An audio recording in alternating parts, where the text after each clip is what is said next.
Hi everyone, welcome back to another episode of BDI's Vlogs. Today we're going to be talking about a topic that comes up really frequently on our blog and in the IFG advisor group on Facebook, and that is dependent visas. So if you are coming to the UK for the first time, or even if you're here now and you're bringing your family over, how can you get them a visa to be working in the UK? So we're going to talk through about what is a dependent, what sort of conditions need to be met, and what the costs going to be. Okay, so a really important question is, what is a dependent? So what members of your family are able to come, and who would you classify as a dependent who's coming across on the visa? So the most obvious one is a partner. So that can be someone that you're married to, or a civil partner, spouse. It can also mean someone that you've lived with for 2 years or more and that you can evidence at the point of application. The other obvious one is a child, so a member of your family if they are under the age of 18. Now it's really important that you understand the difference, that if you are applying from outside the UK or your family's outside the UK, they have to be under the age of 18 at the point the application is submitted. So if you were doing your visa application for your dependents the day before your child's 18th birthday, absolutely fine. Even if they're 18 or over at the point of travelling, it's all about what age they are at the point that you submit the visa application. That's the really crucial bit here. The other thing to note is that if you arrive in the UK and your dependents come with you, your children come with you as dependents I should say, and they then go over the age of 18, then you can apply for an extension of the dependency visa. So it's not that if you applied for a dependent visa for your child who's 17 and then they arrived here, turned 18, they would have to leave. You can access that extension. The really important thing to note though is that if they are over the age of 18 at the point of application, unfortunately you will not be able to bring them across as dependents.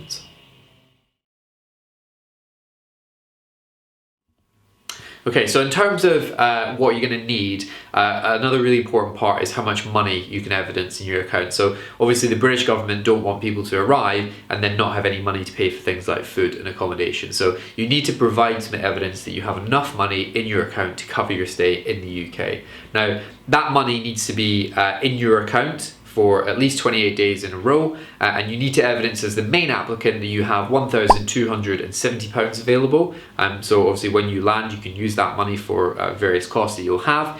If you're bringing a partner with you, it's £285 on top of that. And if you're bringing a child, it's £315. So for example, if you were bringing one child and a partner with you, it would be the £1,270 plus £600 for your partner and your child, so £285 and £315, and that would make £1,870 in total that you would need to evidence. If you have more than one child, then it's going to be £200 per additional child as part of the application. Now the good news is that a lot of doctors will not have to evidence this, because as a kind of standard rule when they're working with us, we will always have the trust tick of something that's called maintenance. So when you make your visa application, you'll need something called a certificate of sponsorship, and that has all of your details on it as the main applicant who's going to be sponsored by the NHS Trust to work in the UK. And at the very bottom in the additional details section, there is a box that says maintenance. Now, if you don't use an agency or you're dealing directly with a trust, you want to make sure that that box is ticked, because then you do not need to evidence all of these funds. Essentially, what the hospital is saying is, we will guarantee that if anything goes wrong, that we are providing funding so that this person has enough money to live and that their family has enough money to live. So if maintenance is ticked on the cost, then you don't need to evidence funds, and neither do any of your dependents.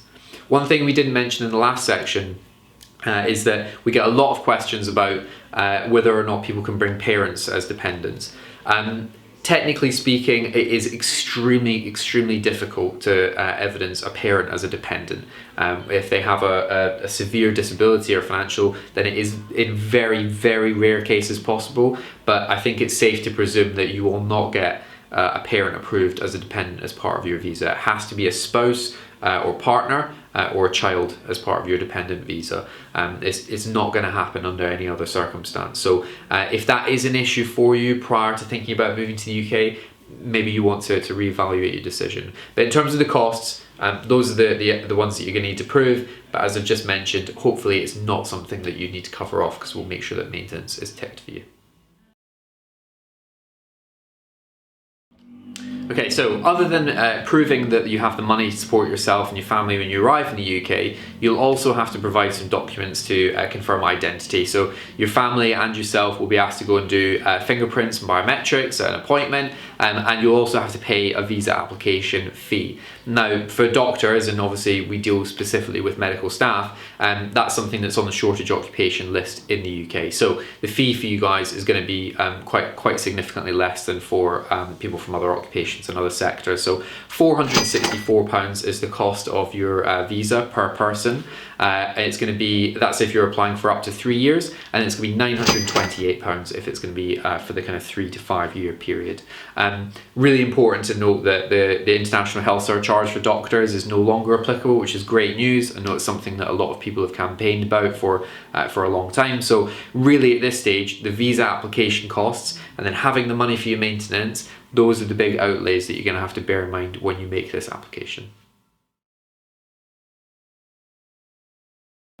Okay, so if you're at the point that you are ready to make your application, I think Alice is going to drop a link underneath and you can follow that to make your visa application online. Obviously, you're going to need to have your costs and your job secured before you get to that stage. Once you've done that, once you've filled in your online part, as I've just mentioned in the previous section, you will have to attend a biometric or visa office appointment. And from that time, really, when you leave your passport off to getting the vignette and the sticker visa inside that, it will take roughly 3 weeks. It can be faster, but it shouldn't be any more than 3 weeks, really. In some cases, you can pay additional money for an express service, and so it can be processed in a couple of days, but generally speaking, that shouldn't be necessary. A special stipulation to add at the point that we're filming this, which is in March in 2021, there is currently an extension on the vignette visas that you'll get inside your passport when you get them back. So usually you would have 31 days to enter, depending on when your start date is, and that goes for your dependents too. At the moment they're giving out 3 months, so you've got a little bit more flexibility. Last thing I'd like to mention is that if you are arriving and you're thinking, oh, maybe it's not a good idea to travel with my family to begin, then it's very, very straightforward for them to use your biometric resident permit number to make an application as a dependent later on. So you don't have to come with your family at the very beginning to make sure that they come as dependents. It is something that you can do at a separate time. And we would certainly advise that if you are starting a new job and moving to a new country, it might be a good idea to get settled, figure out where you're going to live, where the local shops are, get settled in at work, and then bring your family in afterwards. So usually it's a little bit less stressful, but that's a personal decision for everyone to make. If you do have any more questions about dependent visas, visa applications, we've got some really good videos and some walkthroughs on how to do the visa application, what cost looks like, and a number of blogs about collecting your BRP and what you're going to need. So have a look at your other videos, but get in touch otherwise and we'll be more than happy to help you. Alright, thanks very much for watching. We'll see you for our next vlog installment. In the meantime, follow us on Facebook, get into our Facebook group at IMG Advisor, listen to our podcasts. There's loads of really useful information out there, so we'll see you next time. Thank you.